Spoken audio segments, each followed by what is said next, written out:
Cuando te apasiona lo que haces, no hay días de vacaciones, pero tampoco pesa. Y en la vida del e-commerce no existen días de descanso. Así es la vida de Josu Gurtubay, cofundador de Cubo, la plataforma de fulfillment dedicada a almacenar inventario, preparar pedidos y enviarlos de la manera más eficiente. Lo que hice fue separarme de lo que yo quería hacer, que era la parte del e-commerce, que era lo que yo veía que tenía, pues como ese potencial, escalabilidad, que es copy-paste todo, es estándar, etcétera. Cubo es una empresa de fulfillment. Entonces, así como Amazon tiene Prime, Mercado Libre tiene Full, los e-commerce tienen al Cubo. Bajo la premisa de que Service is King, marcas grandes como L'Oreal, BBVA, Natura, Hawkers y Avon, entre muchas otras. Y es a través de un servicio al cliente extraordinario que ha logrado reducir el churn a menos del 1%.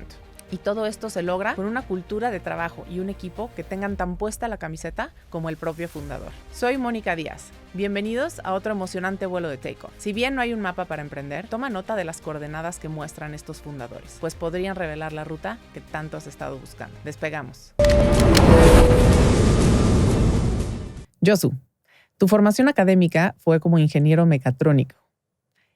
Básicamente porque tu papá te dijo que tenías que ser ingeniero. Háblanos un poco sobre esta parte y esta etapa de tu vida. Sí, o sea, quizás no me dijo que tenía que ser, pero, o sea, no sé, durante 15 o 16 años me lo metió diario por la cabeza, ¿no? Entonces, al final, pues se hizo lo que él me fue plantando la semillita durante mucho tiempo. Y sí, como que siempre fue mucho un tema de ingeniería, que te diría que es un tema de desarrollo y solución de problemas. Mi papá es ingeniero mecánico electricista y quizás mucho lo que veías en mi casa, yo considero a mi papá como un ingeniero loco, ¿no? O sea, como un genio loco, y era muy chistoso en la casa porque de repente, y por dar un ejemplo, ¿no? Un día entramos al jardín, yo soy de Zona Esmeralda, entonces casa grande con jardín grande, y veías en el jardín hieleras del Oxxo, de las de Unicel, y veías un invernadero con unos jitomates marca Diablo, o sea, gigantes. Ajá. Y jitomates de invernadero, ¿no? Y nada, ya sé como que era el tipo de cosas que hacía mi papá. Muy, muy chistoso. Y bueno, como crecí evidentemente con eso, con desarmar cosas en la casa, armarlas yo. Y mi papá me dijo, tu primer coche te lo vas a armar tú. Entonces de repente había un coche en la casa que era un Focus. Estaba destruido ahí porque un primo lo había chocado. Dije, quiero coche. Me dijo, está bien, ¿quieres coche? Ahí está tu coche. Arréglalo. Ajá. Y es tuyo. Entonces, como que eso es un poquito de cómo fue mi infancia, ¿no? De ¿Y se te arreglar las daba cosas. esta parte del... O sea, Sí, o sea, como que quizás yo no soy la persona más de manualidades, porque necesitas meterle mucha mano, pero sí como que entender el cómo funcionan las cosas. Y al final tenía a mi papá que es el que, o sea, el que es el más, quizás no lo sabe todo, pero lo puede investigar todo. ¿Tu ¿no? mamá qué hacía? ¿Qué papel jugaba? Mi mamá es mucho, o sea, ella trabajó durante mucho tiempo y luego se dedicó a la casa.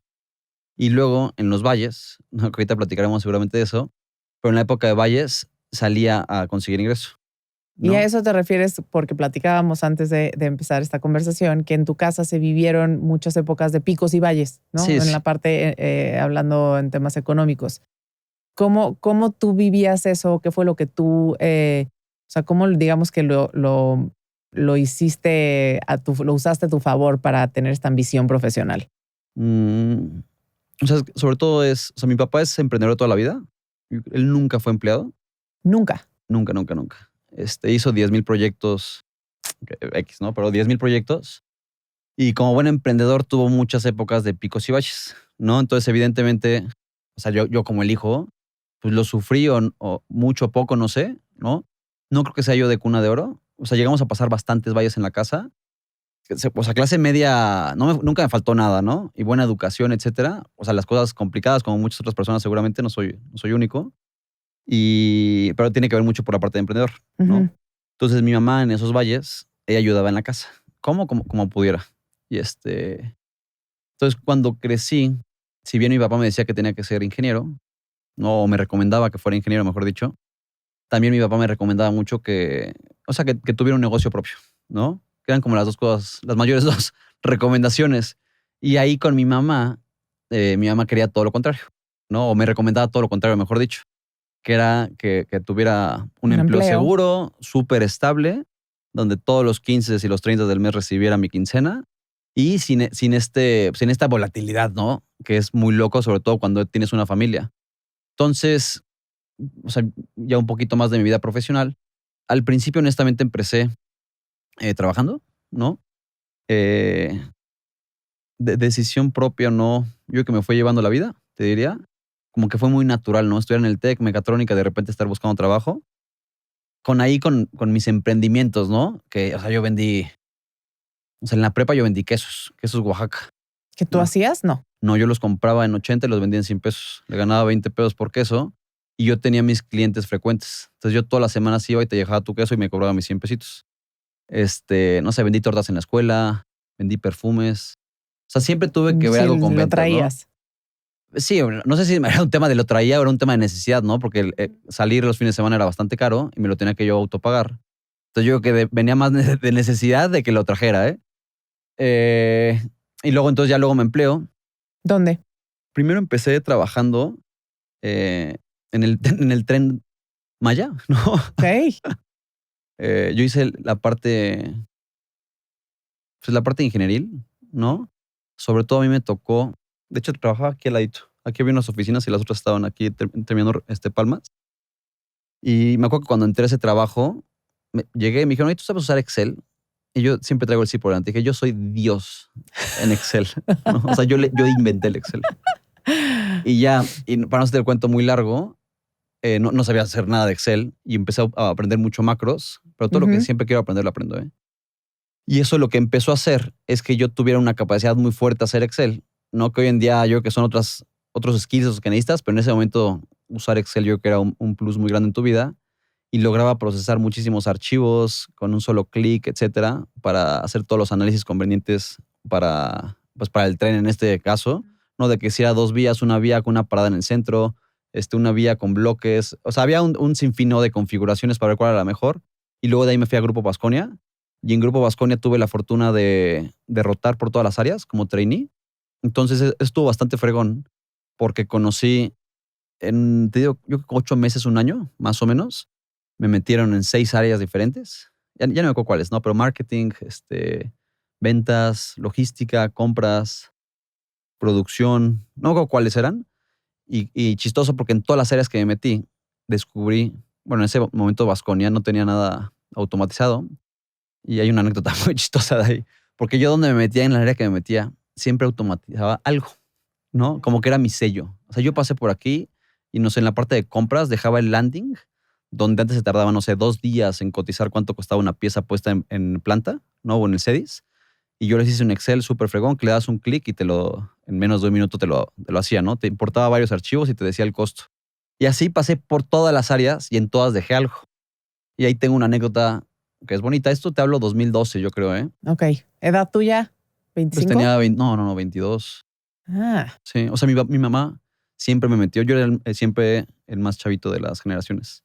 1 o 2 años, yo creo. O sea, bastante nivel que las escuelas me querían frenar o de, oye, hay que retrasarlo un año porque, o sea, trae mucho Desfase, delta. Sí.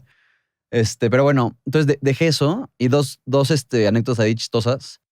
Primero es, me salí de Vasconia, me fui ahí a una consultora que ahorita platico eso. Pero no sé, 3 años o 4 años después de que salí, una amiga de ventas me mandó una foto de que, porque en mi Excel famoso, que le ayudaba, en este caso a ventas, a hacer el forecasting y cuánto tenían que meter de resurtido, etcétera, cuando terminaba el condenado Excel o la macro, salió un mensaje que decía de nada Yosu, ¿no? Entonces me mandó foto de que lo seguían usando 4 años después. Entonces yo botado de risa, ¿no? Esa es una experiencia. Y luego la otra, ya en Cubo, ¿no? Te hablo 2021-22. O sea, ya casi 10 años después, ¿eh? Un día va a visita a Cubo, va el director de logística de Vasconia, ¿no? Entonces va el director de logística de Vasconia con el head de e-commerce, bla, bla, bla. Le hacemos la visita, ya te imaginarás, en Cubo. Terminamos en las oficinas y le cuento, yo trabajé en Vasconia y bla, bla, bla, roté por las áreas y te lo juro, por Dios, me dijo, no mames, tú eres el del Excel, te lo juro por Dios. Entonces me boté de risa. Famoso ya. Él lo decía por el Excel de compras, claro, o el de landing, pero muy, muy chistoso. Entonces, como que siempre me gusta dejar algo y como que meterle, si te das cuenta, o sea, salió un mensaje cero profesional que decía de nada Yosu. ¿Sabes? Como que siempre veo esa parte divertida de la vida, de que no tienes que ser súper cuadrado y como que Sí, quitarte sobre esa todo parte en un profesional. corporativo. Sí, que suena así como que, ¿sabes? Sí. Como cero chistoso, la verdad. Yo soy todo lo contrario. Sí. Y luego de ahí me voy a consultoría, donde era consultoría logística, ¿no? En Logit. Y fue una escuela, pero brutal. Fue mi MBA, si lo quieres ver así. Ahí fue donde Estuve, tuviste esta jefa que dices que sí. Ok. O sea, ahí estuve 2 años, pero yo creo que fueron, a nivel de experiencia, fueron 10 años, fueron años perro. Y tuve Ujú. afortunadamente que caí en los brazos de Claudia, que la estimo muchísimo porque, o sea, yo no tenía ni idea de nada en la vida. No, ahí Ujú. apenas me había graduado. O sea, yo en Vascania estuve en mi último año, en el 9º semestre del Ujú. TEC. Entonces era medio tiempo, bla, bla, bla. Y luego mi primer trabajo formal, ya full time, fue en Logit. Entonces yo no sabía nada de la vida. Pero, o sea, es que cuando te gradúas eres tan ignorante, es Sí. impresionante. Y bueno, yo era un ignorante más. Pero afortunadamente caí en los brazos de Claudia, que en 2 años me desarrolló de 0 a 1000. Es impresionante. Entonces eso tiene que ver demasiado de que obviamente 1, creyó en mí, 2, yo le di el ancho, y 3, pero le invirtió demasiado a enseñarme todo lo mucho o poco que ella pudo haber sabido, ¿no? En esa época. Y eso me transformó, ¿no? Entonces 2 años después pero era otra persona. Algo muy bonito de consultoría, para toda la gente que escucha que ha trabajado en consultoría, es que tienes proyectos muy dinámicos, donde a lo mejor duran 3, 6 meses, y a lo mejor tienes hasta varios proyectos al mismo tiempo, y eso te hace aprender demasiado de muchas industrias. A lo mejor no un tema de especialización muy grande, pero en 3, 6 meses tú conoces el 80% de cómo funcionan las cosas. Entonces, en esos 2 años, que es bastante poquito, 2 años, yo trabajé, hice la red de distribución de Nike, de Mars Choco, de Bacardí, Caribe Cooler, en ACH, en una planta de producción. O sea, aprendí demasiado en muy poco tiempo, ¿no? Y me pagaban por eso, lo cual ya es un regalo. Y luego ahí, yo creo mucho que en la vida es un tema de suerte, Ujú. ¿no? Entonces hay muchas cosas de estar en el momento indicado, con los skills Correcto. adecuados, bla, bla. Pero sí hay una parte que es bien importante, que es suerte, ¿no? Cuando ves un tema de un libro de cómo ser emprendedor, ¿no? Y te dicen 10 tips para ser emprendedor, y tú lo abres y lo empiezas a hojear, y no hay un capítulo que hable de que necesitas tener suerte, ese libro es una basura. No le Estoy de creas. acuerdo. Estar en el Necesitas- momento correcto, con las personas correctas, con el proyecto correcto. Exacto, necesitas tener algo Sí. de suerte, ¿vale? Y que creo que es importante. Y ahí, y ese es un tema hasta de momentos, ¿no? O sea, el momento siempre tiene que ser el adecuado. Si yo hubiera conocido a mi esposa en 2015, que yo era muy diferente a lo que soy ahorita, bueno, 2010, más fiestero, no estaría con ella. A mi esposa yo la conocí en mi época de que ya soy deportista. Entonces, por Ajá. eso estamos juntos. O sea, el timing tiene que ser también el correcto. Pero bueno, Correcto. suerte y timing. Entonces, en esa época, el director de logística de Logit, en ese momento pues, iba a salir por X, Y o Z, y me dice, no, oye, si nos salimos los dos. Yo tenía en ese momento 24 años, 23. Él me llevaba 20 años. Entonces, 43, 44. Entonces, si salimos y ponemos lo mismo, pero nosotros, y entonces el timing era perfecto. Yo no tenía un solo peso de responsabilidades, no tenía, no sé, no sé ni siquiera si tenía novia, ¿eh? Entonces nadie dependía económicamente de mí. ¿Seguías viviendo en casa de tus papás? No vivía solo. Yo me salí Ah. muy temprano, como a los 21, 22, yo creo. Bueno, temprano, no sé si es temprano o no. Entonces dije, obvio, ahorita es el momento, ¿no? Y mi papá obviamente me dijo, sale ahorita. O sea, lo peor que puede pasar, que yo pienso muchas veces eso, ¿no? ¿Qué es lo peor que puede pasar? Bueno, en ese momento lo peor que me podía pasar era que no jalaban las cosas, no tenía dinero y me regresaba con mis papás, ¿no? Que dicho y hecho, eso fue lo que pasó. Y ya salimos y básicamente al principio empezamos a hacer lo mismo. O sea, Ajá. consultoría, pero de manera independiente. Y ahí los que han hecho consultoría, tiene algo horrible, que entras en este círculo no virtuoso de picos y valles, porque vendes muy bien, lo cual hace que cobres bien, pero el ciclo de venta es bastante largo, ¿no? Son 6 meses. Luego tienes una alta dependencia a que quien quieres que te ejecute el proyecto es la persona que te lo vendió. Entonces, cuando tú vendes, tú tienes que ejecutarte tu proyecto, o al menos está medio presente. Entonces entras en un círculo no virtuoso donde las consultoras que son muy boutiques o muy chiquitas, por eso no tienen éxito. Sí, no pueden ¿no? escalar, ¿no? No pueden No pueden crecer, escalar, sí. a diferencia de las que ya son muy grandes y consolidadas, que tienen hasta pues, un nombre de que no one has been fired for hiring McKinsey, ya sabes. Sí. Y ya, entonces obviamente todo eso lo metes en una licuadora, lo licúas y está destinado al fracaso, ¿no? Sí, Está sí. muy complicado arrancar ese negocio, ¿no? aparte es demasiado de tu network, ¿no? De quién conoces y luego si te empiezan a acabar quieras o no los contactos. O sea, es muy complicado, ¿eh?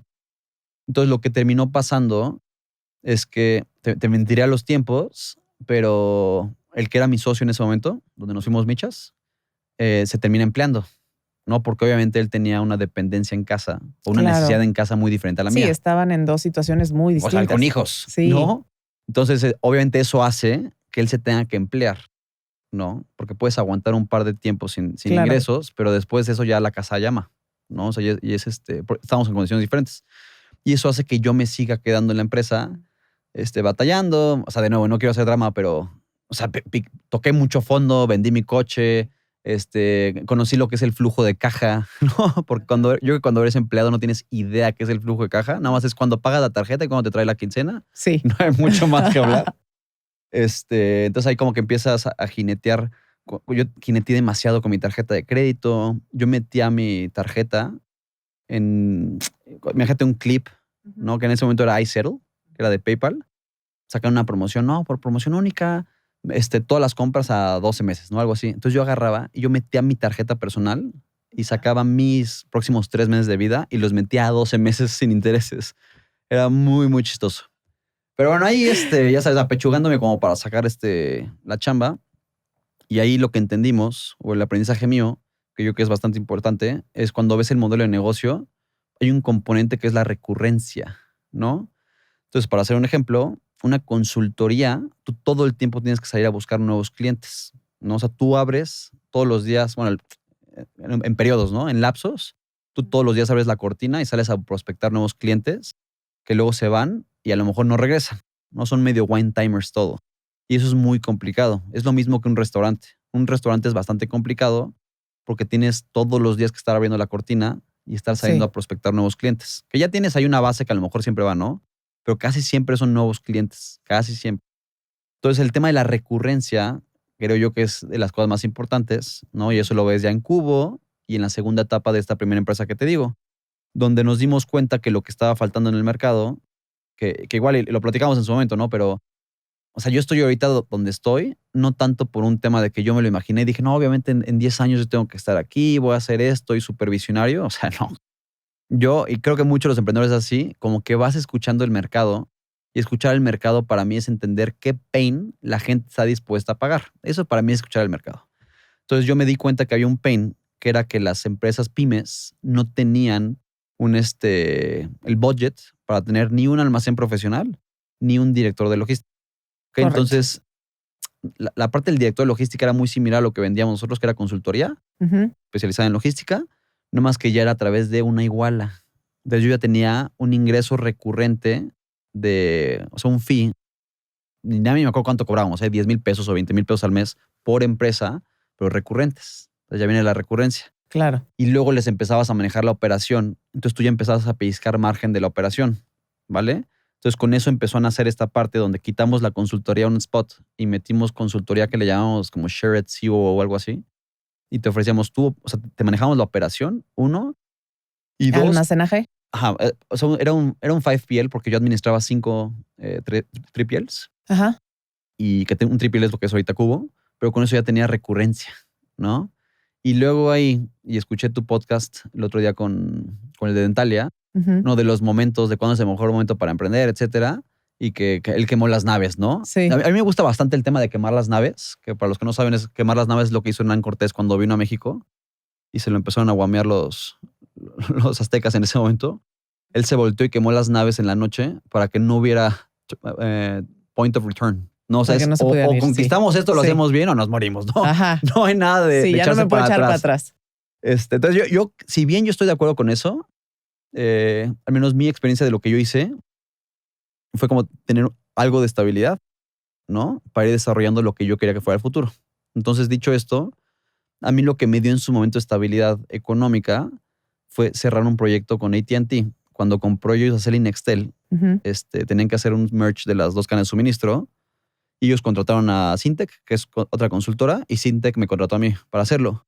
¿Eras tú solo ya en este nuevo modelito de Es que ahí yo estaba como freelancer Ok. con Syntec, que es una consultora más grande que en la que yo estaba, y AT&T lo contrata, ¿no? Entonces, primero yo le dediqué 5 días de mi semana a eso, y por las noches y fines de semana al otro, ¿ok?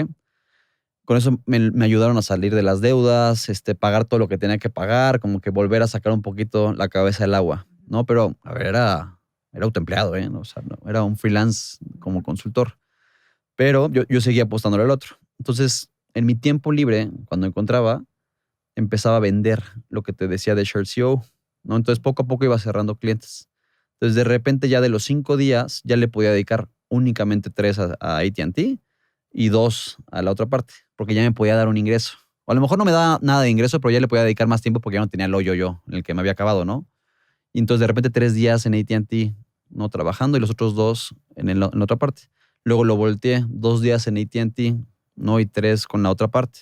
Y de repente ya como que ya, o sea, yo me podía pagar un sueldo, ¿no? Y nada, le dije a AT&T, ¿sabes qué? O sea, mi último mes, no sé, ya ni me acuerdo, ¿eh? Yo creo que fue 2016, 2017. Este es mi último mes y de ahí ya se acabó, ¿no? Entonces hicimos el handover, etcétera, etcétera, etcétera. Pero si te das cuenta, como que siempre tuve un safe net de un ingreso recurrente para mí, para solventarme, y todo lo demás lo iba reinvirtiendo en el negocio hasta que ya me pudo pagar un sueldo, ¿no? Que esto es bien importante y cada emprendedor tiene que aprender a saber cuándo, ¿no? Porque no puedes nada más aventarte y decir, bueno, dejo todo y arranco, bueno, tengo con qué vivir, no tengo fondos, porque si tu cabeza está pensando en dinero o en que tengo que comer, no vas a poder enfocar tu energía en sacar el proyecto. 100%. Y de nuevo ahí yo que tiene que ver mucho con la situación económica que está de cada quien. Correcto. ¿No? Y cada quien tiene, o sea, cada cabeza es un mundo y cada situación económica será otro mundo. Y no hay una fórmula, como dices. Yo cada no hay quien. Una fórmula. No, porque a lo mejor si ya estás grande, ya tienes ahorros que te aguantan 2 años de vida y tus hijos ya no están en la universidad y puedes controlar tus gastos. Es otra conversación en mi caso, yo. ¿Edad? ¿Qué edad tenías ahí? 24 años. O sea, 24 años. Siento que me has contado 40 años de vida en 4. Exacto. Pero 24 años, $1 de patrimonio, ¿sabes? Sí. Apenas yo estaba construyendo mis cosas, ¿sabes? Sí. Es otro momento. Entonces pero bueno, entregaste ahí y ya te fuiste full al... Es que me podía pagar un sueldo, ¿no? Entonces ya me paga el sueldo y yo ya tenía X número de clientes ya con iguala fija, les procesaba toda su distribución, etcétera. Y ahí, nada más que aquí hay algo importante, que en su momento era muy mi amigo, ahorita no es muy mi amigo, y como cualquier otra ruptura de socio, yo creo que es como un divorcio. En ese momento, mi ex socio o mi socio de ese momento, él estaba contratado ganando, no sé, 20 veces más de lo que yo ganaba o 30, con un sueldazo como director de logística, etcétera. Y yo ahí, ¿sabes? Echándole ganas al negocio y desarrollándolo, pero yo ya había perdido el 50% de la sociedad, ¿no? Que es importante. Y luego se suma un tercer socio, ¿no? Donde igual tuvimos muy buena relación personal. Y así empezamos a construir esta empresa que se llama WeCore en su momento. Y soy malísimo para los nombres. ¿Y era un 3PL? Era un 5PL, porque yo tercerizaba las operaciones con 3PLs. Pero ahí hacíamos de todo, ¿eh? O sea, era un multi-logistics service provider. O sea, no tenías tú nada de infraestructura. Nada. Era bastante asset light. Y ya que estaba muy bueno para emprender porque, o sea, CAPEX cero. Sí, no sin riesgo. Sí, o sea, era únicamente OPEX, que me lo pagaban naturalmente los clientes, etcétera. O sea, estaba bastante bueno. Pero ahí llegamos a facturar $3 millones, ¿no? En 2020, con 10% de EBITDA más o menos. O sea, era muy buen negocio, ¿eh? Sí. O sea, creció bastante bien, fue muy doloroso. Te diría que fueron 5 años, yo creo, más o menos lo que estuve ahí, o 6 años. Y creció 100% bootstrap, hasta $3 millones, 10% de EBITDA. 100% con inversión propia. Sí, no, o sea, bueno, con mi tarjeta de crédito. Sí. Que la sigues pagando a meses. No, esa ya la liquidé. No, desde AT&T, yo amo AT&T. Sí. Y es chistoso porque yo soy alguien fiel, es lo que diría, ¿no? Yo sigo teniendo mi línea de AT&T y te lo juro por Dios, es exclusivamente porque AT&T me sacó del hoyo. Sí. Te lo juro, lo digo en serio, ¿eh? Pues tengo mi Telcel y mi AT&T, y honestamente, sorry, pero tiene mejor cobertura Telcel para mí. Pero yo sigo con AT&T por... Buena lealtad. Por lealtad. Buena adquisición de cliente. Exacto, para siempre. Lifetime. Y entonces, ¿qué pasa con esos socios, con WeCore? Entonces, justo como que llega un momento donde, a ver, que yo creo que la parte más complicada de emprender, o sea, sin lugar a dudas, es la parte de la sociedad. O sea, pero por mucho, ¿eh? Yo creo que es de las partes más complicadas. O sea, tú que has emprendido solo y has emprendido con socios. No, siempre he sido con socios. Ah, siempre he sido con socios. Bueno, cuando vendía sándwiches era solo. Y quesos. y quesos. Sí, es complicado. No, es muy complicado. Entonces, obviamente yo 23, 24 años, creo que todos somos la suma de nuestros traumas pasados. Entonces, en ese momento yo no tenía traumas. ¿No? Ujú. O sea, no tenía ninguna experiencia mala con socios en ese momento. Entonces, obviamente piensas que el mundo es color de rosa, nunca van a traicionar, de palabra, etcétera. Y luego también tienes que conocer la otra parte de la historia, que seguro piensan que soy la peor persona del mundo. Pero como que yo traía eso a la mente, como, no, esto es de honor y, ¿sabes? Como que mucho de palabra, etcétera. Y al final, yo creo que todas las negociaciones que son malas y no son win-win tienden a romperse. Y era una de esas, donde quieras o no hubo un tema de ventaja sobre mi edad y desconocimiento, etcétera, donde al final ya lo logré solucionar desde el inicio. Pero llega en 2020, donde yo no estaba cómodo. ¿No? ¿Por qué no estaba cómodo? Porque, o sea, yo era el que se reventaba 12 horas diarias, ¿no? De lunes a domingo. El que hacía crecer el negocio, el que lo operaba y el tonto que tenía el 33%. ¿No? Entonces, eso llega un momento donde dices, no, cabrón. Ya no. duele. Pues te duele y sobre todo llega un momento donde dices, esto es injusto. Y es muy difícil solucionar la injusticia, ¿no? Porque no sé si sabías, pero el enojo es el sentimiento que es el outcome de cuando tú consideras que algo es injusto. O sea, tú te enojas con alguien cuando el outcome, desde tu perspectiva, es injusto. Entonces, cada quien tendrá sus valores y cada quien dirá que es justo y que eres injusto, ¿no? Ujú. Yo tengo los míos. Entonces, yo dije, esto es injusto. Y y ya platiqué con ellos, etcétera, y me querían dar más dinero, ¿no? Como el CEO de la empresa y más equity, etcétera. Y dije, no, güey, esto es injusto. Y es imposible sanar 6 años de injusticia. Entonces dije, no, ni más, esto no jala. Y decidí separarme, ¿no? De esa sociedad. Eh, y ya, de nuevo, otro es el tema del timing, ¿no? 2020, Sí, 2020. pandemia, que asumo jugó a tu favor. Sí, crecimos mucho en la parte de e-commerce. Entonces yo le trabajaba en ese momento a Banco Sabadell, a Unilever y algunos e-commerce que siguen trabajando conmigo al momento. Te fuiste por tu lado y ahí fundas Cubo. Correcto. Entonces ahí básicamente lo que hice fue separarme de lo que yo quería hacer, que era la parte del e-commerce, que era lo que yo veía que tenía, Ujú. pues como ese potencial, escalabilidad, que es copy-paste todo, es estándar, etcétera. ¿Qué hace Cubo para quien no sepa qué hace la empresa? O sea, Cubo es una empresa de fulfillment. Entonces, así como Amazon tiene Prime, Mercado Libre tiene Full, los e-commerce tienen al Cubo, ¿no? Entonces, desde ahí lo empecé a construir, 2018 te diría, 2019. O sea, si yo tengo un negocio y vendo vasos, yo me dedico a fabricar el vaso, a hacer el marketing de mi vaso y te lo doy a ti, Cubo. Y yo me encargo de hacer Tú toda la cachas distribución. todos los pedidos en línea que yo Ujú. tenga y tú haces picking, packing y la entrega. Básicamente. Perfecto. Pero 2019 empecé a hacer e-commerce. Entonces, al principio construí algo con no code, ¿no? Porque como soy ingeniero y todas las macros, acuérdate de Vasconia, etcétera. Al principio hice el producto de Cubo todo con no code. Funciona bastante bien. Y yo creo que llegamos a facturar nada más de la línea de e-commerce como $80,000, $100,000 al mes. Todo, o sea, con no code, ¿no? Que para los que no saben qué es no code, es sin programación, como que con puras plataformas SaaS que conectan todos por API, lo bajaban en Excel y con eso jalaba perfecto. Y entonces me separo de ellos y yo quiero llevarme la parte del e-commerce. Y ellos quedarse la otra parte que yo no la quería. Qué buena visión, Porque ¿eh? era la parte que no era escalable, que eran trajes a la medida de Banco Sabadell, de Unilever, Yoyoso, todas cosas súper separadas, no podías tener beneficios de economía de escala, que al final de cuentas la logística, cuando tú ves los principios económicos de los moats o las barreras de entrada, la logística tiene 3 muy importantes, que es switching costs, economics of scale y production power, básicamente. Entonces, si tú no puedes hacer un negocio logístico que puede escalar, pues, o sea, es una tontería, ¿no? Que son operaciones dedicadas. Entonces, con eso lanzo Cubo. ¿No? Tú solo. No, hay es medio complicado, pero al principio lanzamos 3. Ujú. No, otra vez el tema de los socios. Ajá. Pero aquí lo hicimos diferente, lo hicimos mejor. Entonces, en la experiencia esta de WeCore, mi recomendación, hay un libro que después lo aprendí, que se llama The Partnership Charter. ¿Ok? Que está bastante chiquito, te mentiría 150 páginas. Pero si yo fuera a emprender otra vez, ese sería el libro que yo leería, no día 1. Entonces, ese libro básicamente te dice como que todas las preguntas, sobre todo, que te tienes que hacer antes de tener una sociedad. Te explica los diferentes tipos de sociedad que hay. O sea, y los digo porque sí es importante, ¿no? O sea, una consultora, no que era lo que era nosotros al principio, tiene un tipo de sociedad donde tú y yo hacemos lo mismo.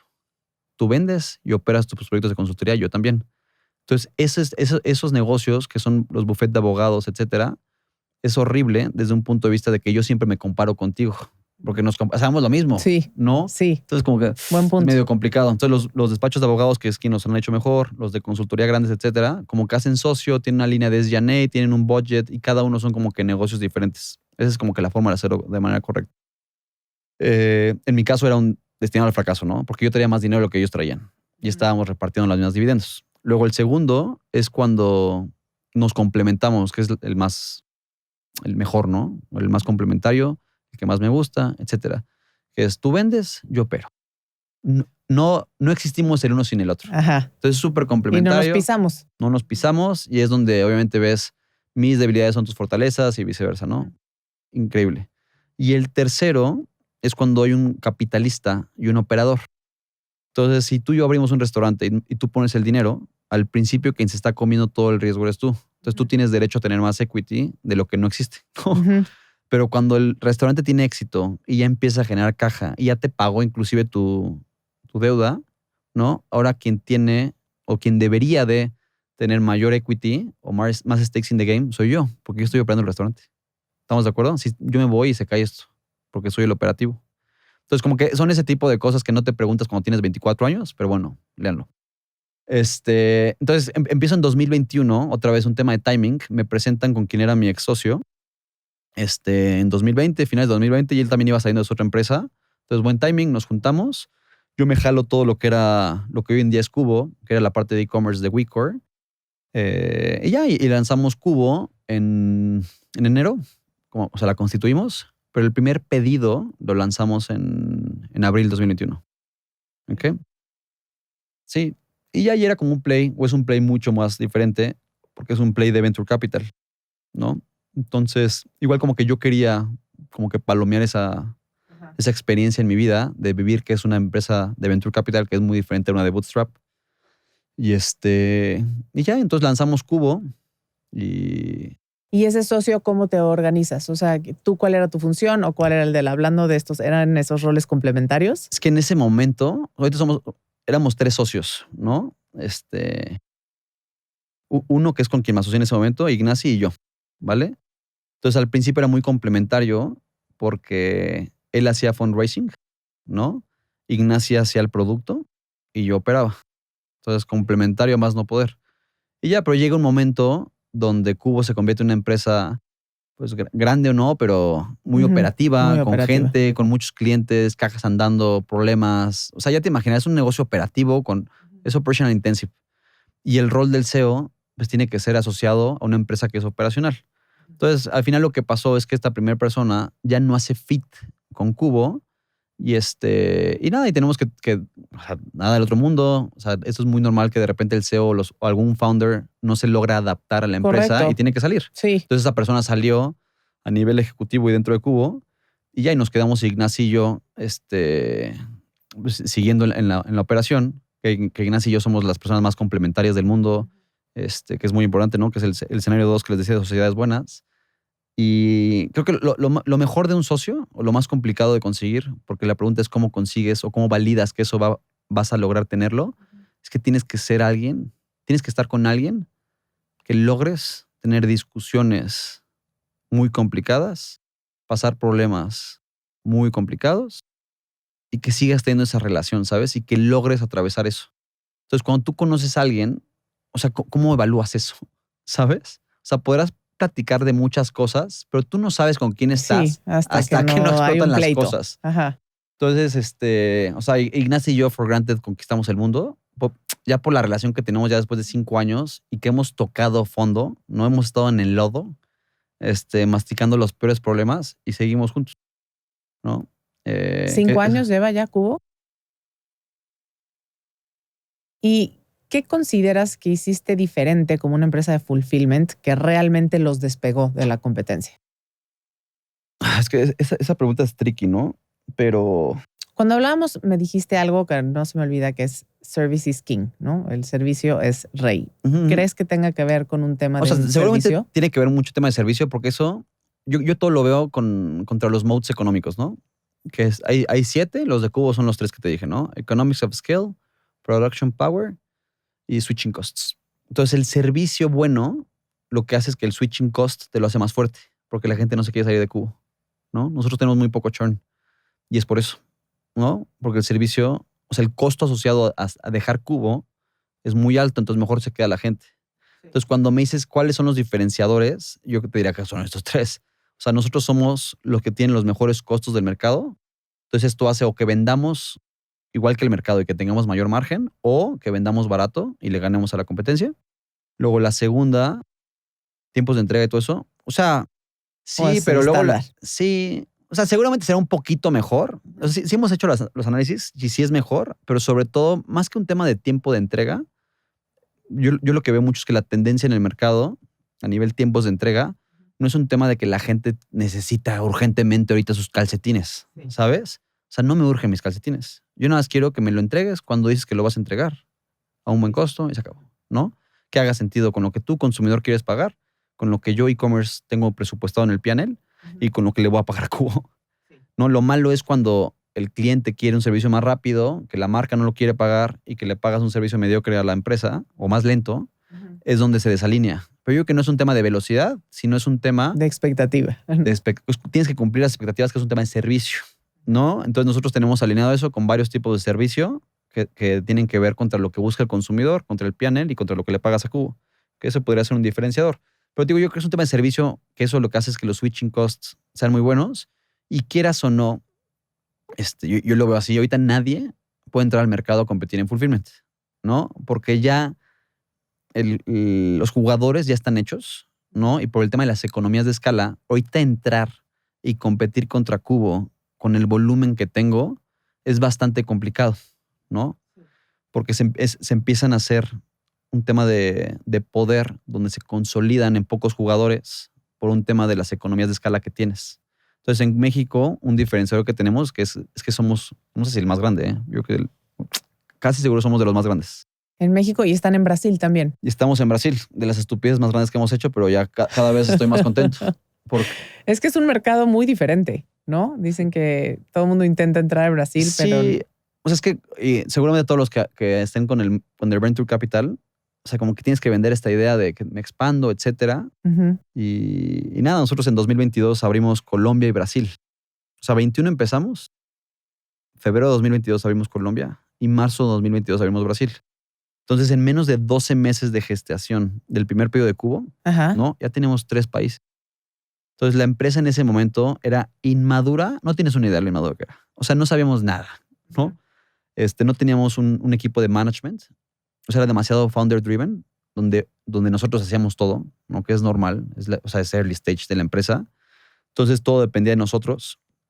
Ya, yo te diría que esas básicamente esas dos cosas. Y luego queriendo trabajar con 3 países era, o sea, una locura, ¿no? Y una tontería muy grande, etcétera, que al final decidimos cerrar Colombia, ¿no? Por un punto de vista estratégico, de que México y Brasil suman el 70-75% del mercado de e-commerce en LATAM, ¿no? Entonces, cuando dices, o sea, me voy a estar peleando, ¿no? En Colombia, o mejor gano México y Brasil. Sí. Dijimos, te firmo ahorita que no queremos pelear en Colombia, pero vamos a ganar México y Brasil. Correcto. Dicen que el que mucho abarca poco aprieta, que luego eso le pasa mucho a los emprendedores que quieren hacer todo al mismo tiempo. Sí. Entonces, para mí el tema de foco, ¿no? Hacer solo una cosa muy bien. Luego mucho la estrategia es más saber qué decir que no, que saber qué hacer. Y en este tema de Venture Capital, ahorita que lo mencionas, porque creo que es importante, la presión de repente te hace tomar decisiones que probablemente no son las más inteligentes, ¿no? Hablábamos con Julio Andrés Sojo, el fundador de Maybe, que son clientes tuyos también, y nos decían, no, nosotros, o sea, entró el Venture Capital, nos empezó a poner una presión que empezó a ser ya absurda, y pues empieza a tomar decisiones que dices, esto no es sostenible y me voy a estrellar. Entonces incluso se salió, ¿no? Recompró su parte y dijo, no, vámonos a pasos más chicos, pero pues ese es el tema con los venture. Sí, o sea, te diría que depende mucho, uno, cuál es tu play como emprendedor, ¿no? ¿Qué quieres construir? ¿Quieres construir un lifestyle business? ¿No? Que te dé un buen nivel de vida, emplees a buenas personas, les pagues bien, y eso es lo que quieres. O quieres construir algo muy grande. O sea, ¿qué es lo que quieres en la vida? ¿No? Y depende de eso, ¿qué es lo que te mueve? Es el play que quieres jugar, ¿no? Me decías que para ti Cubo es como un videojuego. Sí, explica eso. Y lo que platicamos ahorita, ¿no? Yo te lo pregunto a ti, ¿por qué trabajas? Sí, es un tema que ahorita trabajo para vivir. ¿no? A mí si me preguntas por qué trabajo, yo genuinamente trabajo porque me divierte, ¿no? O sea, te Ujú, lo digo en serio, ¿eh? Me divierte. Yo creo que la gente que tiene éxito en Cubo, que esta pregunta de por qué trabajas siempre la pregunto en Cubo, ¿eh? ujú. Es, por grande te la voy a preguntar. Y la gente que tiene éxito en Cubo, en la etapa en la que estamos ahorita, es mucha gente que el trabajo no es algo como que secundario, que es un tema de 9 a 5, ¿sabes? Como que lo haces por hacer, ¿no? Porque si no, no comes, ¿no? O sea, yo parto del hecho de que uno, todos necesitamos ganar dinero, ¿no? O sea, son Ujú. las reglas del juego del mundo. Entonces, dado que lo vas a hacer por dinero, ¿no? La gente que viene a Cubo lo voy a hacer en Cubo por un tema de pasión, porque me gusta, porque trabajo con gente que es mucho mejor que yo, que me motiva, que me estoy divirtiendo, etcétera. ¿No? Entonces, yo creo que el trabajo tiene una connotación muy negativa y te lo digo yo que no puedes, bueno, al menos yo lo veo así, ¿eh? Yo no creo que no puedes emprender en algo que no te guste, ¿no? O Sí, sea, si eso no sí, tienes sí. esa pasión y esa chispa, o sea, sorry, pero llega un momento donde vas a soltar la toalla. No vas a decir, o sea, ¿quién es este tonto que está aquí Sí. trabajando sábados y domingos por algo que ni siquiera te gusta? ¿No? Entonces, a mí me pasa mucho que o sea, yo el puente ahorita que pasó, o sea, yo trabajé. A mí me gusta trabajar. Yo no lo veo con la connotación negativa de cansancio y de que estoy trabajando, No, en ¿no? e-commerce no hay días de vacaciones, Josu. O sea, nosotros trabajamos 365 días del año, ¿no? Sí, Esa es claro. otra parte del servicio. O sea, yo despacho pedidos el 1 de enero, pagándole a la gente infinitamente más, ¿no? Pero es un tema de servicio, ¿no? Para no tener backlog, etcétera. Entonces, cuando me preguntas por qué trabajo, yo te lo digo en serio, yo trabajo porque me gusta. Y aparte me pagan por eso, lo cual es una joya. Pero al final lo que a mí me hace ir todos los días a la oficina, que es lo que decías del videojuego, ¿no? Yo trabajo Ujú. porque me gusta, que para mí Cubo es un juego, ¿no? O un videojuego. Entonces, para mí son 3 cosas muy importantes de cuando juegas algo, ¿no? Yo creo que es uno, el reto te tiene que gustar. O sea, te tiene que gustar genuinamente el juego, ¿no? Hay juegos que te gustan y otros juegos que no te gustan, ¿vale? Luego, 2, tú tienes que tener full ownership de tus victorias y de tus fracasos, porque eso hace que tú siempre estés cerrando los feedback loops de aprendizaje. Cuando eres consultor, tú haces un proyecto padrísimo en un PPT increíble, lo presentas con el C-Level, lo habla, y luego el proyecto va directo y sin escalas a la carpeta, ¿no? Sí, O si lo ejecutan, tú no estás involucrado en la ejecución. exacto. Entonces tú nunca eres dueño de tus victorias si fue bueno el proyecto o de tus fracasos, si fue una porquería lo que te pensaste, ¿no? Entonces cuando tú ejecutas y operas y todas tus ideas tú ves si jalan o no jalan, eso te ayuda y es bastante enriquecedor a que veas cómo va creciendo el proyecto, ¿no? Y eso, o sea, te gusta, ¿no? Te da bastante ownership. Algo muy fregón de Cubo, que sobre todo cuando en entrevistas lo digo demasiado, es que tú físicamente en Cubo ves el crecimiento, ¿no? O sea, físicamente vas al almacén y ves el nuevo cliente que estuviste 6 meses peleando por él, o de repente vas al Buen Fin y que ves que está inundado de cajas azules, ¿no? De bolsas azules. Y eso te llena bastante, ¿no? Porque vas viendo cómo has ido creciendo a lo largo de los años, ¿no? De repente ves a 300 personas en el almacén. O sea, eso es bastante llenador, ¿no? A diferencia de cuando trabajas en algo que es 100% SaaS, ¿no? O tecnología, Sí, que no aquí lo ves. ves. Sí, aquí, o sea, ahí no ves nada, ¿no? Y Sí, aquí sí ves algo físicamente y eso es bastante llenador. Entonces, la segunda parte importante es la parte de ownership. ownership, fulfillment de ver algo y ser dueño de tus victorias y tus fracasos. Y la tercera y última, que para mí es la más importante de todas, es con quién lo juegas, ¿no? Entonces tú puedes tener las primeras dos, pero tú vas a un lugar que no te gusta jugar, o sea, suerte no vas a durar en nada. Entonces Sí. somos seres sociales, ¿no? Entonces el con quién juegas es bien importante. Y la tercera para mí es la más importante, ¿eh? Y el equipo de Cubo, que es que a mí es la gente que me levanta todos los días de la cama. O sea, el por qué yo juego en Cubo es por ellos, ¿no? Es gente súper fregona. Hay muchos que los he visto en 4 años cómo han ido creciendo y ves un cambio así blanco y negro, que fue lo que me pasó con Claudia. O Ujú. sea, como que eso a mí me llena, Lo ¿no? aprendiste de ahí. Vi Eso un me llena. post que subiste en LinkedIn que decía que crecer en Cubo es muy fácil para la gente que no sabe lo que hace. ¿Cómo es esta cultura interna que tienen en Cubo? ¿Cómo es este proceso de ir creciendo? O sea, alguien que entra, ¿qué tan rápido puede crecer si está comprometido con el proyecto? Te diría que, o sea, como Cubo duplica ventas año con año, ¿Todos los años desde que lanzaron? hasta ahorita seguimos en ese. ¿Has tenido algún valle hablando de ¿Qué de picos y valles? facturación? Sí.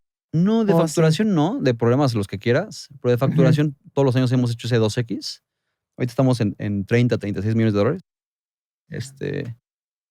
Pero es que a nivel de gente, entonces, lo que pasa naturalmente cuando trabajas en una startup, Ujú. ¿no? Es que la empresa, por eso luego también depende mucho, porque igual no todos tienen que ser emprendedores, ¿no? Cuando quieres ser empleado, depende mucho en dónde quieres ser, ¿no? Yo creo que Cubo es muy buen lugar para trabajar. Si lo que quieres es un reto, crecer profesionalmente, como que voltear hacia el pasado y decir, uff, cómo he cambiado en esos últimos 3 años, esa pasión, como que estés un sábado a las 11 de la noche picándole porque estás muy clavado con el problema. Eso es muy buen lugar para trabajar. Si quieres un trabajo 9 a 5 es el peor lugar para trabajar, Sí. for granted, ¿no? Y justo lo que le pasa a la gente es que como Cubo va duplicando ventas, o sea, todo el tiempo vamos necesitando que la gente que está dentro de Cubo, o sea, crezca. Entonces yo siempre crezco a la gente de manera interna o les doy mínimo la oportunidad y si dan el ancho, bienvenido, es tuyo, ¿no? Y luego ya salimos a buscar afuera. Pero siempre, siempre, siempre priorizamos la cantera de Cubo, ¿no? Entonces, ¿cómo crece la gente en Cubo? Es detectas un problema, dices que tú te lo quieres comer, ¿no? Pides recursos, pides ownership y te lo comes. O sea, Sí. no hay mucha ciencia, ¿no? Detrás de eso. You own it, ¿no? Te haces responsable de eso. ¿Y cuál, ahorita que decías, a lo mejor picos y valles financieros no, ha sido una empresa que ha tenido crecimiento año con año, pero múltiples problemas. ¿Cuál ha sido el peor que te acuerdas y que digas, Uta, esto sí no sé cómo resolverlo? Uno de tus... Es que, o sea, yo creo que los dos más traumantes, que hay algo interesante de esto a nivel cultura, es que estoy buscando el término psicológico en mi cabeza. O sea, cuando un grupo de personas pasan un evento muy complicado, ¿no? Los une, pero no tienes una idea, a muerte, ¿no? Y genera demasiado un lazo de confianza por pasar un momento muy difícil, tipo vida o muerte, ¿no? Entonces, ¿a quién les pasa mucho esto? Es a la gente del ejército. No les pasa mucho, ¿no? Porque, o sea, literal tu vida depende del otro. Entonces eso genera como que un lazo inquebrantable de confianza cuando lo pasas, ¿no? Obviamente. Sí. No sé, en los deportes, ¿no? Como que ganar ese partido, como que hace ese equipo indestructible. Y eso es lo que ha pasado en Cuba. Entonces te diría que hay dos momentos horribles. Pero yo ahorita es que los cuentas y muy chistosos. Pero el primero fue en noviembre de 2022. Nosotros crecimos 5x, ¿no? Del año contra año, ¿no? Ujú. Entonces, crecer 5 veces cuando no tienes la estructura, o sea, duele, no tienes, sobre todo cuando eres empresa operativa, ¿eh? Sí, O sea, duele, pero bastante. Y de repente estábamos en pleno Buen Fin 2022 me y, imaginé que era la época. y teníamos un ejército de personas en el almacén y bla, bla, bla, como que súper preparados, contratamos a la gente, etcétera, pero no teníamos la capa de management. Entonces, lo que pasó es que teníamos como pollos sin cabezas en el almacén haciendo, pero era un relajo, era horrible, ¿eh? No tienes una idea. Y me acuerdo que 3 días antes del Buen Fin, el Buen Fin empieza los viernes casi siempre. En 3 días antes, el martes, miércoles, ya teníamos a la gente ya precontratada, capacitada, etcétera. Y me mente los números, podíamos sacar al día en ese momento, no sé, 5,000 pedidos diarios. No sé cuánto, ¿eh? Ahorita sacamos más o menos 20,000 al día, no 20, 25. Y en ese momento sacamos 5,000. Entonces ya 3 días antes llega un pico de un cliente que mete un golpe de los 5,000, ¿no? O sea, era casi similar a la capacidad que teníamos. Pero 3 días antes del Buen Fin, que es cuando revienta todo. Entonces dije, muy bien, estamos listos, venga. Y eran turnos de 24 horas. Pasó el día y al día siguiente amanecemos y habíamos sacado 2,000 pedidos, o sea, 3,000. Algo así que dije, Dios santo, Ajá. porque ya tienes el volumen, tienes la gente, Sí. o sea, tienes todo para cumplirlo y no lo cumples. Entonces teníamos un problema operativo marca diablo. Eso fue el martes. No acuerdo qué día fue el martes. Todavía no había ni empezado. No, es que todavía no empezaba. O sea, me acuerdo que junté a todo. Yo soy muy bélico. Entonces yo creo que la guerra o el enemigo, yo creo que une a las personas. Entonces, nada más hay que poner cuál es el enemigo, ¿no? Entonces junté a todo el equipo en el almacén. Tenemos un segundo piso en una oficina ahí. Éramos 10 personas, 15, tampoco muchos. Los junté a todos y les dije el problema que teníamos, pero yo estaba abrumado, ¿eh? Me acuerdo que iba camino al almacén pero me quebré en llanto, te lo juro por Dios. Le marqué a mi esposa y le dije, no, es que estoy en un problemota. Pero estaba angustiado, no tienes una idea. Dije, todo lo que he construido se me va a caer, ¿no? Porque, o sea, Sí, no ves cómo service sacarlo. is king, ¿no? Ujú. Entonces yo decía, vamos a ser un fracasado de servicio. Sí. Y como que estás súper angustiado de todo, porque mi cabeza de repente ya vea 10 años de todo lo que pasó y todas las consecuencias, ya sabes. Ujú. Entonces yo ya estaba viendo el futuro. Le marqué a mi esposa y yo estaba frustrado, estaba al lado del almacén, que hay una gasolinera, estaba parada ahí. Y ya lloré, bla, bla. Dije, venga. Entonces fui y junté el equipo a todos en la oficina y les dije, ahorita dejan de hacer todo lo que estén haciendo. Porque está todo el equipo, ¿no? Que era el Ajá. equipo comercial, el de Ajá. marketing, o sea, todas las áreas, ¿no? Sí, Y ni les un dije, cliente más. no van a hacer nada Ajá. que no sea operativo. Entonces necesitamos dividirlo durante el día, ¿no? Y necesitamos que me ayuden a hacer management operativo para sacar las malditas cajas, ¿no? Entonces, como soy bélico, les dije, la guerra que necesitamos ganar es el Buen Fin, necesitamos matarlo. y si no lo matamos, nos morimos, ¿no? Y ya, total, eh, todos dejando de hacer lo que tenían que hacer. El de ventas estaba de 10 de la noche a 6 de la mañana. Se despertaba en la mañana, se echaba una hora. Y luego a las 7 entraba su turno de tener llamadas con clientes. Ahí como que se sintió muy fregón porque fue el primer momento como que te sientes startup. Porque durante los primeros años éramos remoto. Yo te platico de lo que pienso de remoto contra presencial. Entonces, todos estaban en el almacén ayudando. Mi esposa fue a ayudar. O sea, pero un desmadre, no tienes una idea. Y al final pasó el Buen Fin, bastante atropellados, pero salimos, ¿no?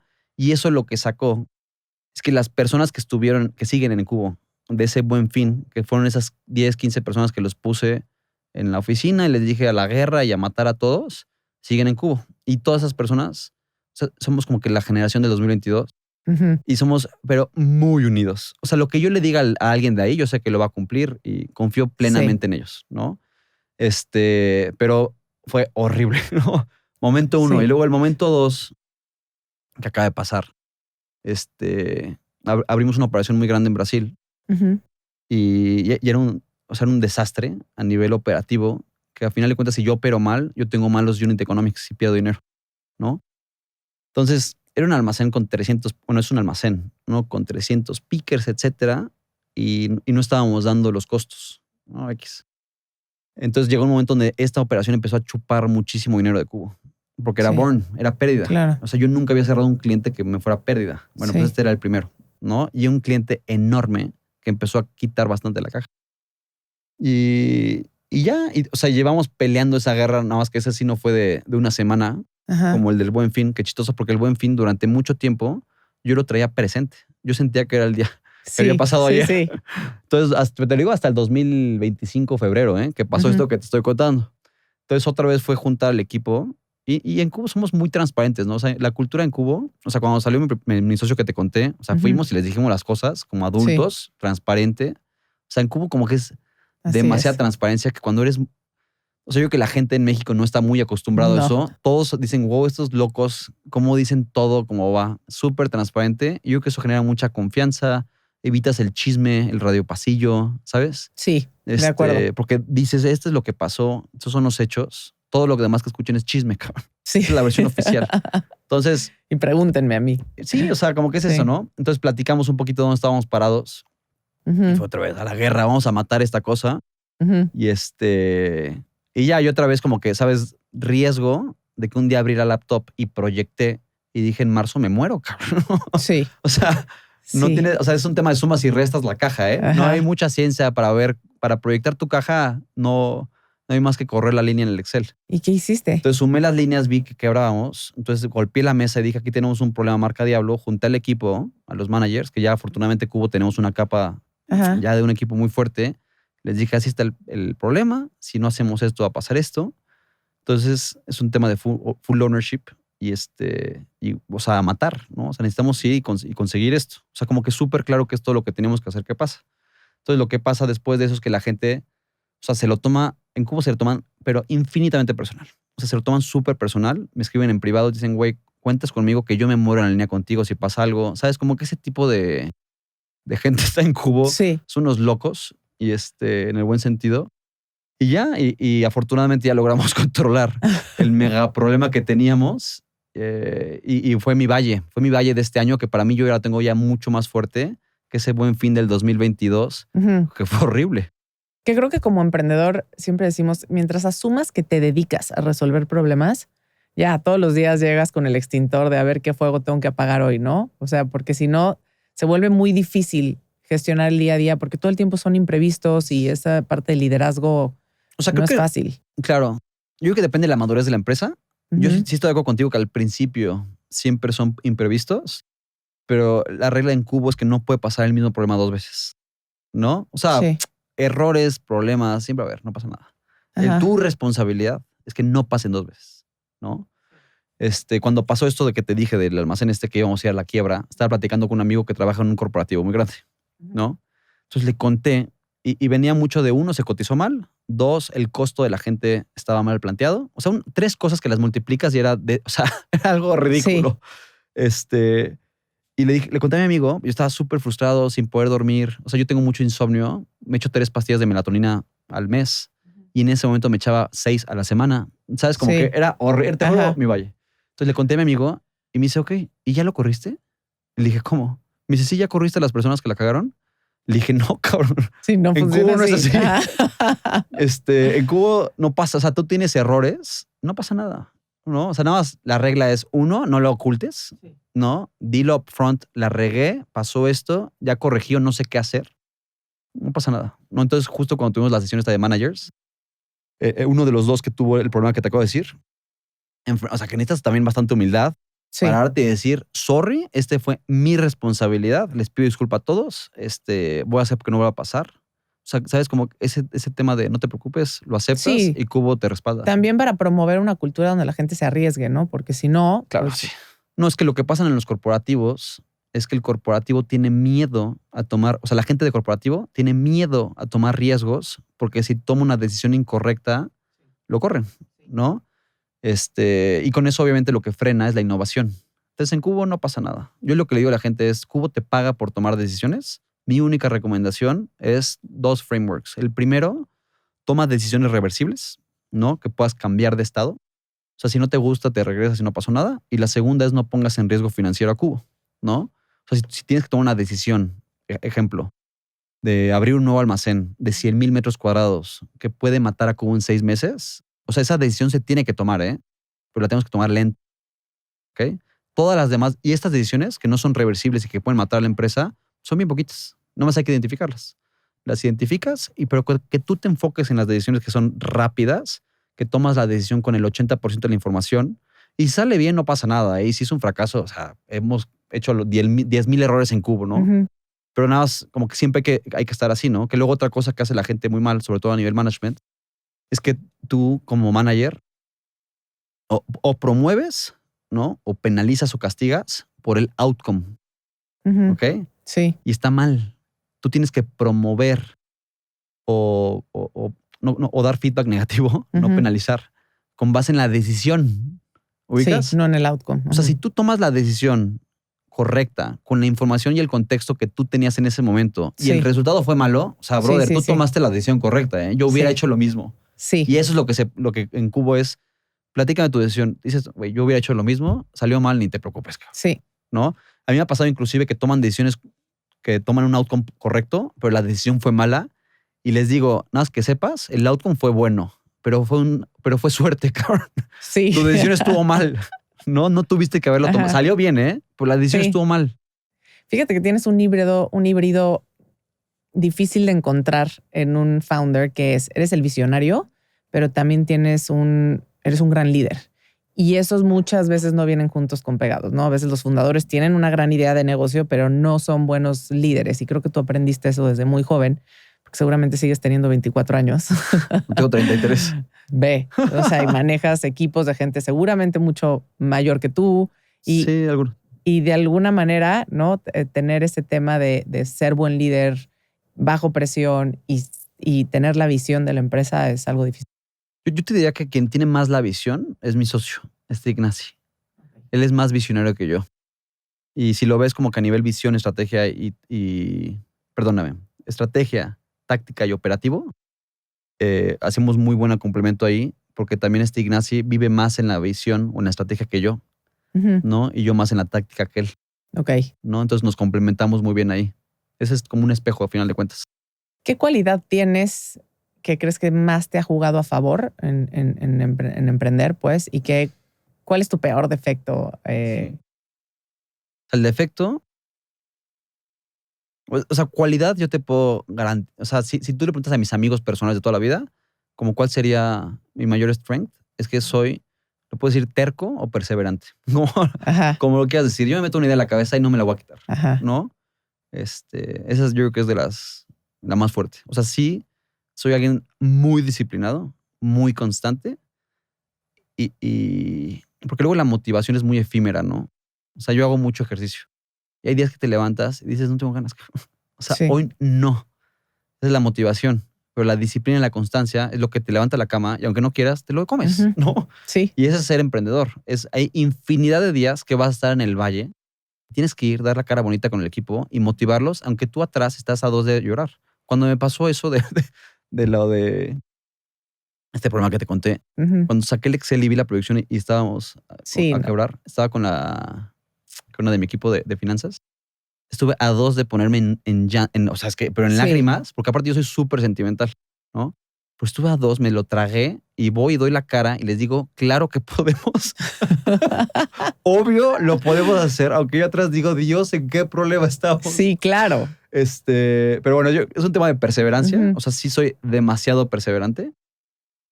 Y yo creo que el defecto, yo no soy monedita de oro, ¿eh? O sea, hay mucha gente que yo que no me traga y otra que sí, ¿no? Y las que están trabajando conmigo son las que sí me tragan. Sí. ¿Y por qué? Yo tengo un estilo de liderazgo muy adaptativo, que yo creo que ahorita en estas generaciones como que ya no existe tanto eso. Yo no creo, en mi opinión personal, porque hay mucha teoría detrás de eso, ¿no? O sea, el maestro, el Hitler o el que es muy autoritario, el democrático, ¿no? O sea, el conciliador. Hay varios tipos de liderazgo y yo soy todos. Nada más que depende en qué momento. Entonces yo puedo ser la persona que está encima de ti respirándote, ¿no? Que muchos lo dirán que es micromanager, porque te meto el pie en el acelerador y te empujo, ¿no? Y luego cuando las cosas salen bien, yo puedo ser el manager pero el ghost, o sea, el fantasma que ni se aparece. Ajá. ¿No? Cuando entra alguien a Cubo, soy un maestro. O sea, tengo una paciencia infinita, siempre y cuando yo todo lo que te diga no te lo tengan que repetir. Sí. ¿No? Y como que siempre vamos evolucionando a nivel preguntas. Ujú. No, ya estamos en secundaria, no me preguntes lo de kinder, Ujú. ¿no? Entonces como que siempre voy mutando eso, pero hay mucha gente que eso no le encaja. Hay otra gente que lo entiende, gente que reacciona muy bien y yo voy modulando, ¿no? Con la motivación de la persona, etcétera. Pero yo creo que hay mucha gente que dirá que estoy loco y Sí, por eso esta frase de hacer fit con la cultura es muy básica, ¿no? Hay Sí. gente que sí está hecho para eso y con quien sí te vas a entender y gente con la que no. Y solito el proceso natural irá descartando, irá trayendo a Como quienes es sí. un monstruo que si entra alguien que no encaja, o sea, lo escupe, ¿eh? Pero muy, muy rápido. Hoy en retrospectiva, Josu, si pudieras regresar el tiempo, ¿qué harías diferente? Es que es que es amplia la pregunta, ¿no? O sea, sí, y tengo la respuesta, pero que no tiene nada En que ver tu con el camino trabajo. profesional. Es que en el personal estar más tiempo con mi abuelita.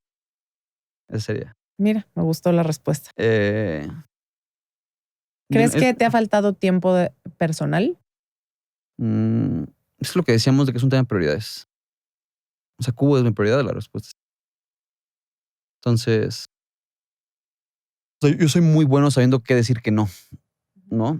Entonces, hace poquito hubo una despedida de soltero de unos amigos, ¿no? Y se fueron a Europa, ¿no? Me invitaron y les dije, no, cabrón, yo no voy a ir. De mis mejores amigos, ¿eh? Dije, no voy a ir. No me lo va a pasar bien. Porque yo ya no soy ya no estoy en esa etapa de borracho y etcétera. Entonces, yo lo que hago muy bien es que yo tengo muy claros mis nos, ¿no? Entonces, no quiero hacer eso ni por compromiso. Sorry. Entonces, te quiero mucho, güey. Cuando quieras nos vemos, vive en Nueva York. Nos vemos en Nueva York, nos vamos de hiking y convivimos Sí. tú y yo. No voy a ir a tu despedida. Entonces, yo tengo muy claros mis nos. Y eso hace que mi tiempo esté muy bien invertido en donde yo lo quiero invertir. Y yo casi no hago nada por compromiso. Soy malísimo. Luego me invitan a bodas de familia, ¿eh? Y les Ajá. digo, no voy a ir. O sea, soy... Haces bien, porque hace rato que decías, yo siempre voy con el sí por delante. Esa soy yo, pero no sé filtrar. ¿Sí? Entonces, en todo digo que sí y luego, Bueno, claro. sí, llega un punto en donde ya, ¿Dónde estoy? ¿dónde estoy? O sea, ya no Sí. estás tomando las decisiones tú, sino te estás dejando llevar por todo lo que te... Y sí, o sea, eso lo admiro muchísimo. Y ha sido muy admirable y qué orgullo una empresa mexicana, de un fundador mexicano, ¿no? Que esté llevando esas cosas a ese nivel de exigencia, ¿no? Siempre digo que aquí en México tenemos cosas y somos potencia de infinidad de empresas y de incubadora de fundadores y de emprendimientos que pues más vale apoyarnos y tenernos en el radar para generar esa conciencia de que aquí es donde está pasando todo y que si nosotros mismos como mexicanos no promovemos y consumimos nuestros propios marcas, pues quién no. 100%. Así que muchas gracias, Josu. Y ahí complementando con esa, yo creo que más que ser mexicano, yo te diría que somos latinos, ¿no? O sea, pero Cubo es latino. Entonces, en Cubo ves y hay mucho, es de todos lados. Y cuando dices qué es lo que hace falta, o si me preguntas, mejor dicho que no me lo preguntaste, ¿qué hace falta en México? Sí. Yo creo que lo que hace falta en México son más casos de éxito, ¿no? O sea, cuando tú ves las olas de emprendedores, ¿no? O sea, México está en su primera o segunda ola. Es muy early, sobre todo a nivel venture capital, que es lo que yo digo. Porque en México hay muchos grandes corporativos que son 100% bootstrap, etcétera, pero como que la gente los ve muy alejados, ¿ubicas? Y en Estados Unidos lo que pasa es que el VC, que es lo que trae innovación, el VC ya está muy maduro, irán en su 10ª ola o no sé cuál es el número. Yo creo que tiene que ver por muchas cosas, pero yo creo que son 4 cosas. Una son políticas públicas, que yo creo que en México hacer una empresa no es tan complicado. En Europa, tú haces una empresa y la quiebras y se van contra tus bienes personales en España. Entonces imagínate el incentivo, o sea, tienes miedo de emprender. Sí.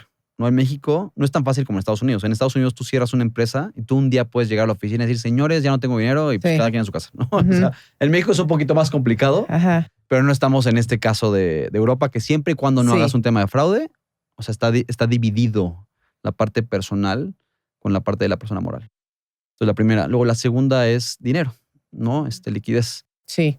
Quieras o no, si tú quieres levantar dinero en México y en LATAM. No es tan fácil. No, o sea, yo te diría que es relativamente fácil, te diría. Depende mucho la cantidad, ¿no? De venture. Sí, yo creo que hay dinero en el mercado, ¿eh? O sea, for granted. La tercera es talento. No necesitas como que un talento muy diverso. Y quieras o no en México, y en Ciudad de México, o sea, hay bastante extranjero, ¿no? Y eso cuando hay diferentes personas que piensan diferente, con diferentes habilidades, etcétera, eso es lo que trae el talento, que trae la innovación, ¿no? Y la cuarta, que yo creo que es la que falta mucho en México, es que son héroes locales, ¿no? Entonces, si tú vas a San Francisco y estás en un café y de repente te volteas y te dicen, ahí está el primer empleado de Twitter en su Ferrari, o sea, como que lo ves súper cercano, ¿no? Sí. O sea, yo te digo a ti, ¿cuánto mide Elon Musk? ¿Tienes idea? No tengo idea. No tienes idea, ¿no? O sea, como que ni siquiera te lo imaginas. No. Como que lo ves súper alejado. Dices, sí, un güey que está en un libro y que está loco. Pero lo ves súper alejado, ¿no? Pero en Estados Unidos ya como que esas personas, como que es demasiado cercano. O sea, es muy tangible. No es un tema de que no sabes ni siquiera cuánto mide, ¿no? Y yo creo que en México ya está pasando eso con estas primeras camadas de emprendedores de Venture Capital que hacen ruido, ¿no? Como lo puede ser el de Clip, que fue de los primeros, los de Kavak, ¿no? Los de Corner Shop, que es un mega éxito, etcétera. Sí. Y eso lo que hace es que deja el precedente de que sí se puede, ¿no? Y eso llama la atención y hace, es un tema de inspiración, ¿eh? O sea, inspira a nuevas generaciones.